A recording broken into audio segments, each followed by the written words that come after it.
नमस्कार। आज हम आपको गायत्री मंत्र के देवता और उसकी सरल व्याख्या के बारे में बताने जा रहे हैं। गायत्री और ब्रह्मा। गायत्री मंत्र मूल रूप से ब्रह्मा परम सत्य का वर्णन करता है। सामान्य रूप से इसकी उपासना सूर्य के माध्यम से की जाती है, क्योंकि सूर्य ब्रह्मा का प्रत्यक्ष और दिखाई देने वाला रूप है। अलग अलग देवताओं के लिए अलग गायत्री मंत्र बनाए गए हैं, लेकिन मूल गायत्री मंत्र एक ही है, जो ब्रह्मा के अनेक रूपों को प्रकट करता है। दूसरा, गायत्री वेद माता है। गायत्री को वेदों की माता, वेद माता कहा जाता है। इसका अर्थ है कि वेदों का ज्ञान गायत्री से ही प्रकट हुआ। वेदों में गायत्री को जीवन, प्राण, बुद्धि, कीर्ति, धन और ब्रह्म ज्ञान देने वाली शक्ति माना गया है।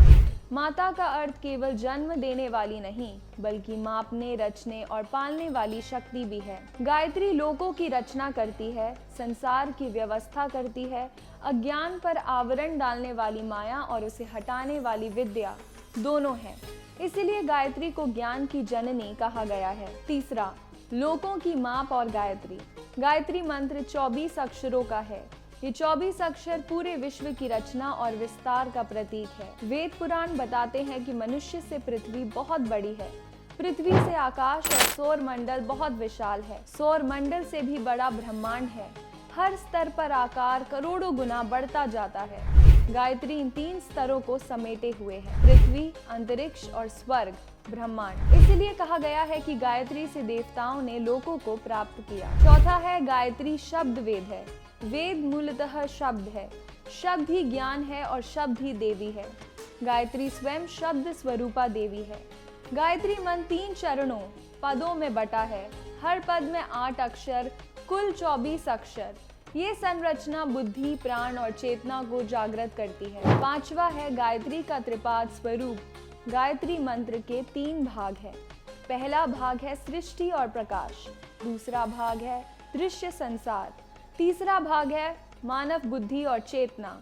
वेदों के मंत्रों के भी 3 अर्थ होते हैं: आकाश में देवताओं से संबंधित, पृथ्वी पर भौतिक जगत से और मनुष्य के भीतर आध्यात्मिक अर्थ से। छठा है 24 अक्षर और विश्व के तत्व। गायत्री के 24 अक्षर सांख्य दर्शन के 24 तत्वों के प्रतीक है, जिनसे पूरा संसार बना है। इसलिए संसार को भूमि कहा गया है, जो एक सीमित लेकिन सुव्यवस्थित रचना है। अष्टवेद, 8 प्रकार की सृष्टि। गायत्री के हर पद से 8 प्रकार की रचनाएं जुड़ी हैं, जैसे शरीर की बनावट, अग्नि, जल, वायु के रूप, सूर्य के विविध स्वरूप, लोक, काल, दिशा, संवत्सर, अर्थात गायत्री संपूर्ण सृष्टि का सूत्र है। 8 है गायत्री और ओम। ओम के भी 3 भाग है और गायत्री के भी 3 पद। ये ब्रह्मा के 3 रूपों को दर्शाते हैं।